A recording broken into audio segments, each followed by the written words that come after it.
बिहार में भले ही चुनाव में कुछ वक्त बचा हो, लेकिन प्रेशर पॉलिटिक्स जोरों पे है। एनडीए में जीतन राम मांझी जो हम पार्टी के संयोजक हैं, वो 40 सीट का मांग कर रहे हैं। वहीं महागठबंधन में मुकेश सहनी 60 सीटों पे अपना दावा ठोक रहे हैं।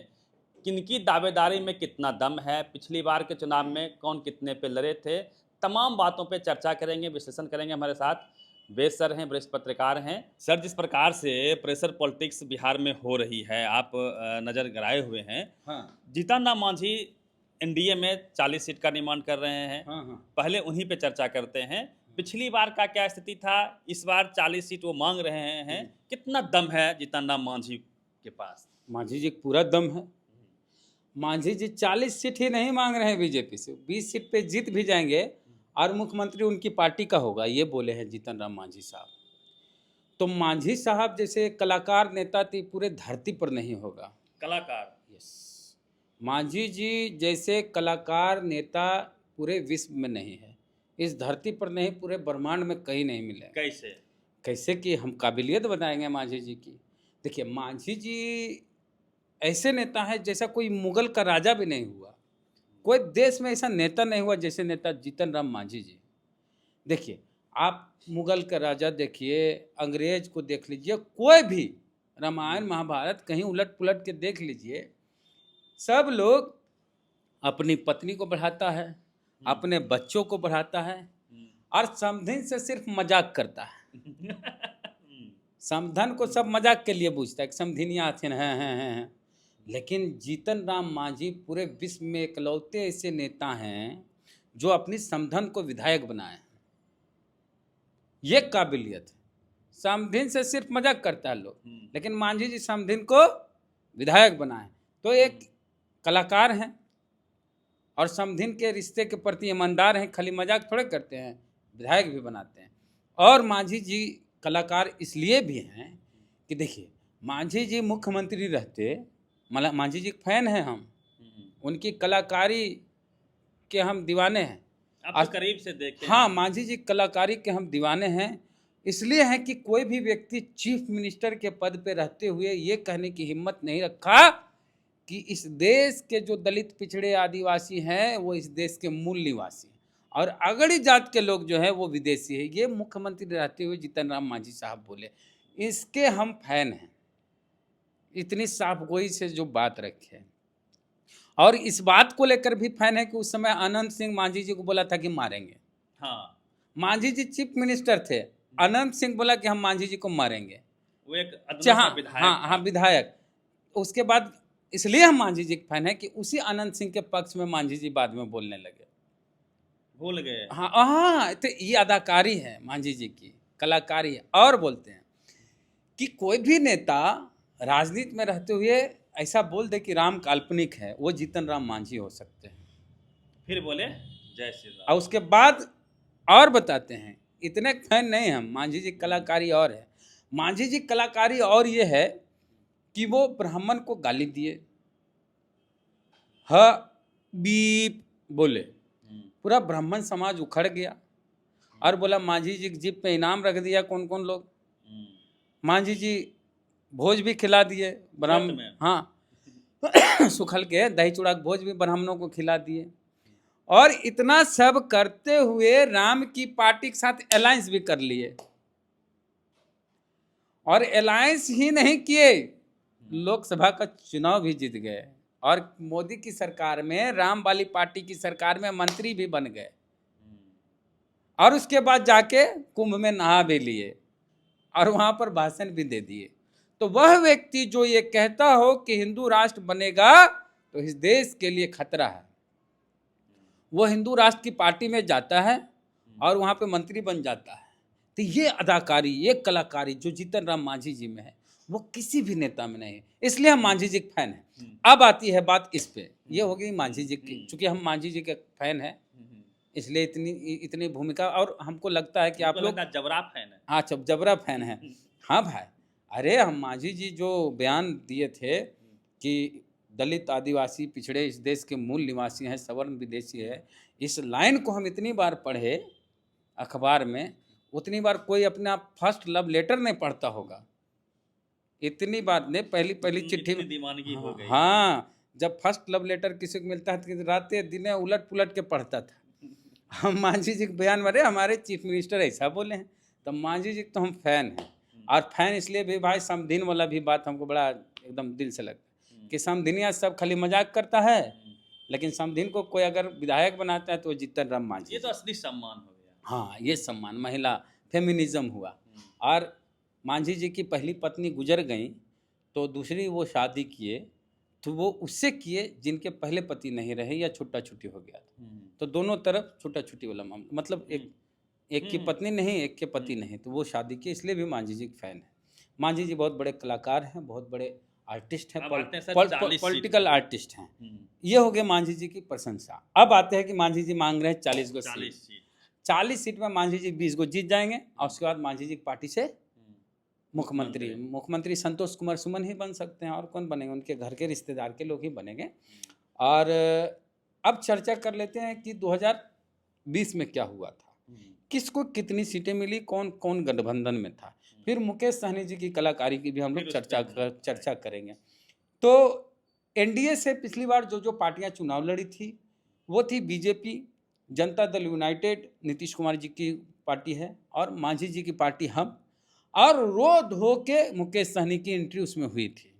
जब हाँ गाना बजाना होगा, छोरी, हाँ वो सब ड्रामा हुआ उसके बाद।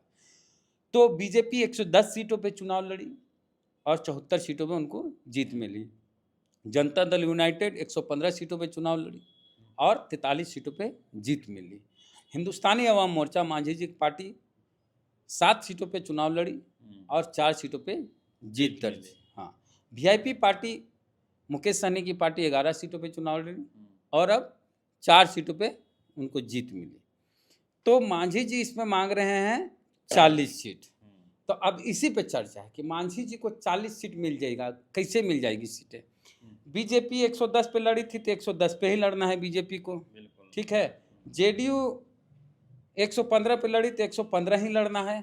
3 को प्लस और ही मांगे जदयू वाले, कहेंगे कि भाई हम बीएसपी वाला जमा खान को लाए हैं, एगो चाहिए। फिर सुमित सिंह इंडिपेंडेंट जो जीते निर्दलीय, उसको लाए हैं। लोक जनशक्ति पार्टी के राजकुमार जो चुनाव जीते थे बेगूसराय के, उनको लाए हैं। तो 3 को सीट और चाहिए, तो 118। ये तो मांग सकते भाई 3 को हम निर्दलीय को लाके अपनी पार्टी में शामिल कराए। शामिल निर्दलीय नहीं हुए, बाकी 2 को शामिल हो गए। निर्दलीय कोई भी किसी पर दल में ज्वाइन नहीं कर सकते, समर्थन दे सकते हैं। इसीलिए पप्पू यादव को कोई कांग्रेस में पूछ नहीं रहा है, क्योंकि उस प्राथमिक सदस्य ही नहीं बन सकते कांग्रेस के। कुछ लोग ये भी खबर चला देते हैं कि कांग्रेस बिहार प्रदेश के अध्यक्ष बनने वाले थे पप्पू यादव। तो पप्पू यादव बन ही नहीं सकते क्योंकि वो निर्दलीय चुनाव लड़े। ठीक बात। अब मांझी जी की पार्टी 7 गो चुनाव लड़ी थी उसमें, ठीक है, और वीआईपी 11। तो इसमें सिर्फ कटौती किसकी हुई? वीआईपी की 11 सीटों को हटा दें तो भी मांझी जी को 40 नहीं हो पा रहा। और इसमें 2 पार्टियां नई ऐड ऑन हुई है। चिराग पासवान की पार्टी एलजेपी रामविलास, लोक जनशक्ति पार्टी रामविलास। अब चिराग पासवान को कितनी सीटें चाहिए? मांझी जी को 40 गो चाहिए। एक सांसद वाले पार्टी को 40 गो चाहिए, तो 5 सांसद वाले को कितना चाहिए? हाँ, वो लाजमी है कि उनसे प्लस। तो मजाक भी मांझी जी बहुत अच्छा कर लेते हैं। और उपेंद्र कुशवाहा जी भी शामिल हुए हैं। तो मांझी जी की सीटें बढ़ेगी नहीं, घटेगी? बढ़ेगी नहीं, घटेगी। मांझी जी पिछली बार 7 गो पे लड़े थे, अब 4 गो सीटें उनको मिलेगी। अब कुशवाहा की आप बात कर रहे हैं, उपेंद्र कुशवाहा को कम से कम 6 सीट चाहिए जी। संख्या कुशवाहा समाज की अच्छी खासी, ठीक, 6 सीट चाहिए बिल्कुल। चिराग पासवान कम से कम 20 से नीचे तैयार नहीं होंगे। 26 सीटें, 20 से नीचे चिराग तैयार ही नहीं हो, 30-40 की डिमांड करेंगे। 41 याद करिए, 10, हाँ जो भी हो। 10 में 41 सीट दिया गया था हमको। हाँ, तो उस समय नीतीश जी नहीं थे एनडीए में। तो 20 सीट अगर चिराग को मिला और 6 गो इनको मिला, कुशवाहा 26 गो, तो कहाँ एडजस्ट होगा? मांझी जी में होगा और वीआईपी पार्टी में होगा। और जदयू में कुछ हो सकता है। तो मांझी जी 40 को मांग रहे हैं ना, मांझी जी को 40 को नहीं 4 को मिल जाएगा, वही बहुत है। 4 मांझी जी की पार्टी को 4 को जो विधायक है उन्हीं को टिकट मिलना और किसी को नहीं मिलेगा, जो वर्तमान में है। हाँ, क्योंकि चिराग जी की एंट्री हो रही है और उपेंद्र कुशवाहा की एंट्री हो रही है, तो इनको कहाँ से मिलेगा। अच्छा, एक सवाल और इसमें ऐड करते हैं हम, चूंकि मांझी जी 7 जो उनको सीट मिला, हाँ। मैक्सिमम अपने परिवारजनों को ही दिए। हाँ, 40 रिजर्व लोग सीट उनके है। रिश्तेदार में होंगे हाँ। भी कि नहीं, पॉलिटिक्स में ये भी एक समस्या। हाँ, तो मांझी जी को जो 40 को चाहिए, उनके 40 को परिवार चुनाव लड़ने वाला पहलवान रहेंगे तब न मिलेगा टिकट। पहले ये पहलवान सीट। बढ़ाइए, हाँ हाँ परिवार को ही टिकट देना है। हाँ, परिवार को दें, जनरल सीट पे भले दे दें, पार्टी में कोई फंड उंड दे दे तो उसको दे दें। ऐसे तो कई लोग ऐसे हैं मांझी जी की पार्टी में जो कभी दिखते नहीं, उनको टिकट मिल जाता है, वो हर दल में होता है। खैर, मांझी जी को 4 सीट मिल जाएगी, बहुत है वो जो जीते हुए विधायक, क्योंकि 2 चिराग पासवान बड़ा फोर्स है। और ज़्यादा मांझी जी ये कहेंगे तो कहेगा जाइए, तो कहे कैसे चल जाएं, वहाँ केंद्र सरकार में मंत्री हैं। तो मांझी जी के लिए 4 सीट बहुत है। अब आते हैं महागठबंधन में। महागठबंधन में क्या है, राष्ट्रीय जनता दल 144 सीट। हाँ, आप याद कीजिए सर, नीतीश जी से जब ये अलग हुए थे, जब महागठबंधन की सरकार थी, तो मांझी जी ने तो कहा था कि हमारी पार्टी को विलय कर रहे नीतीश कुमार जी। नीतीश कुमार जी ने भी कहा था कि हमने बोला कि आप आके विलय कर लीजिए, कहेंगे आ जाओ, मेरा सिंबल रखो, नहीं तो जैसे। ऐसे भी मांझी जी की पार्टी का विलय ही होगा आज न कल बीजेपी में। उनके बेटे जो संतोष कुमार सुमन हैं, वो आरएसएस वाले ट्रेंड है। आरएसएस में जो ट्रेनिंग होती है शाखा वाला, वो बहुत कट्टर आरएसएस संघी है। स्लीपर सेल अरे संघी हैं वो।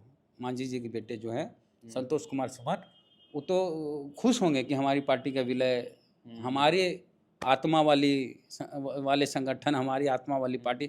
जिस समय जीतन राम मांझी जनता दल यूनाइटेड में थे और चीफ मिनिस्टर थे, उस समय मांझी जी के बेटा बीजेपी में थे। हाँ, पुराने भाजपाई हैं संतोष कुमार सुमन, तो उनके पार्टी की घर वापसी हो जाएगी। तो मांझी जी की पार्टी का आज ने कल विलय होना है बीजेपी में, और जब तक मांझी जी है पार्टी चल रही है। संतोष कुमार सुमन में वो काबिलियत नहीं है कि वो पार्टी चला सके। हाँ, अब आते हैं सर महागठबंधन में क्या चल रहा है, यहाँ कौन प्रेशर किस पे बना रहा है। हाँ, इसमें सबसे आगे हैं मुकेश सहनी, उप मुख्यमंत्री का तो दावा है उनका। सीएम बनेगा तेजस्वी, हम बनेंगे उप मुख्यमंत्री। सीएम बनेगा तेजस्वी, हम बनेंगे उप मुख्यमंत्री। और साथ में 40 सॉरी कितना लिखा है, हाँ, साथ में वो 60 सीट का डिमांड कर रहे हैं। उनके डिमांड पे आपका क्या कमेंट है। मुकेश सहनी जी पिछली बार 11 सीटों पे चुनाव लड़े थे एनडीए में। 11 पे तब लड़े जब तेजस्वी 11 को नहीं दिए, तब कूद के वहाँ गए ना। मुकेश सहनी को 11 सीटें अगर तेजस्वी दे देते तो नहीं जाते, कूद फान नहीं करते। अंत तक साथ थे। हाँ, तो 11 नहीं मिला तब ना उधर गए, अब फिर आके 11 नहीं 60 मांग रहे हैं। तो तेजस्वी जी की भी थोड़ी गलती थी, मुकेश सहनी को रखना चाहिए था अपने साथ, उससे फायदा होता। मुकेश सहनी ऐसा नहीं कि बिना वोट वाले नेता, उनके पास वोट है, हम बोल रहे हैं 3%। हाँ, 3% मल्लाह वोट है। हालांकि कहा जाता है कि मल्लाह का वोट बीजेपी की ओर जाता है, जो लोकसभा में दिखा भी। हाँ, लोकसभा चुनाव में गया, खगड़िया वगैरह में हम खुलेआम देखे भैया कि उनके क्षेत्र में सब मोदी मोदी कर रहे हैं, जहाँ मल्लाह की आबादी है। मल्लाह पूरा मोदी मोदी कर रहे थे, लेकिन विधानसभा का चुनाव अलग होता है। यहाँ कहेंगे हमारा जात का आदमी डिप्टी सीएम बनेगा, तो वोट आएगा। इस बार विधानसभा चुनाव में मुकेश सहनी के नाम पे वोट मिलेगा। तो ये मांग रहे हैं कितना, 60। अब 144 में पिछली बार राजद लड़ी थी, राष्ट्रीय जनता दल का चुनाव 144 सीटों पे हुआ। कांग्रेस को 70 सीटें मिली, CPI-ML को 19 सीटें मिली, और CPI को 6, CPI-M को 4। 144 में आरजेडी 75 सीटें जीती, कांग्रेस 70 में 19, CPI-ML 19 में 12 सीटें जीती, CPI 6 में 2 सीटें जीती, CPI-M 4 में 2 सीटें जीती। अब इसमें जगह कहाँ है। कांग्रेस को 70 में 70 चाहिए, 70 से कम में कांग्रेस मानेगी नहीं।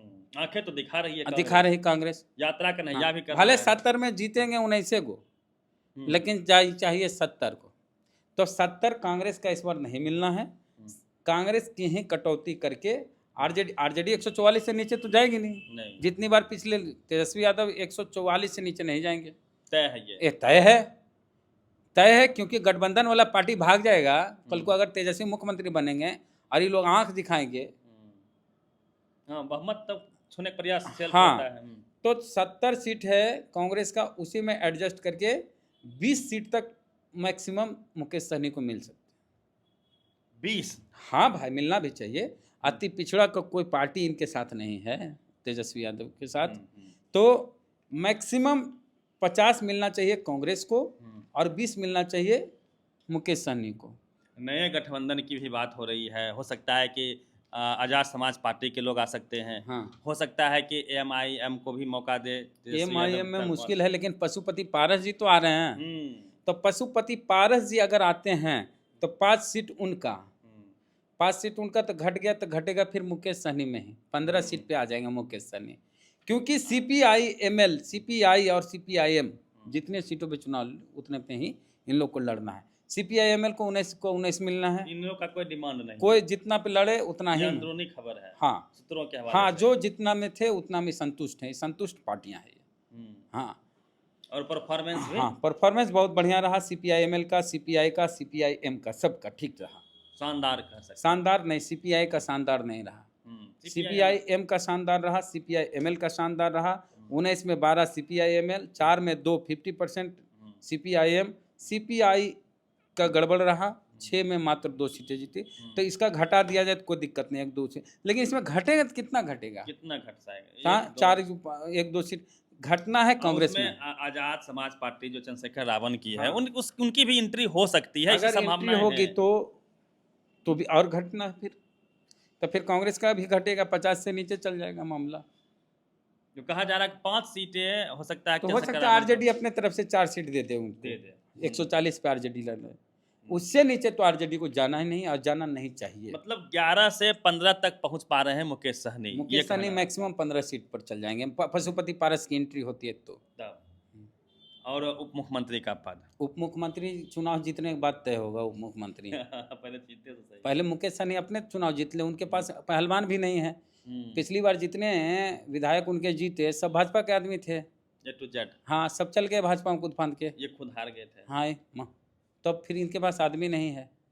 अरे 20 को नहीं, 60 को नहीं, 160 को मिल जाए ये 15 सीट उनको मिलेगा, उसमें भी तो लगभग आरजेडी के ही लोग जाएंगे, क्योंकि इतना। हाँ, ये भी है कि मुकेश सहनी को 15 सीटें भी अगर मिली तो 15 सीटों में तेजस्वी यादव के 10 आदमी रहेंगे। टिकट रहेगा मुकेश सहनी की पार्टी का, आदमी रहेगा आरजेडी का। ये तो तय है। ये तय है, इसलिए तय है क्योंकि छुदुर बुदुर बाद में नहीं किया करे कोई भी, दायां बायां नहीं। हाँ, दाएं बाएं ने बीजेपी ने इनके साथ किया हाँ, था, हाँ, है ना, सारे एमएलए को ले लिया था। हाँ, नहीं, मुकेश सहनी फिर इस बार्गेन ज़्यादा नहीं करे, टॉर्चर नहीं करे किसी को, कोई भी छोटा दल।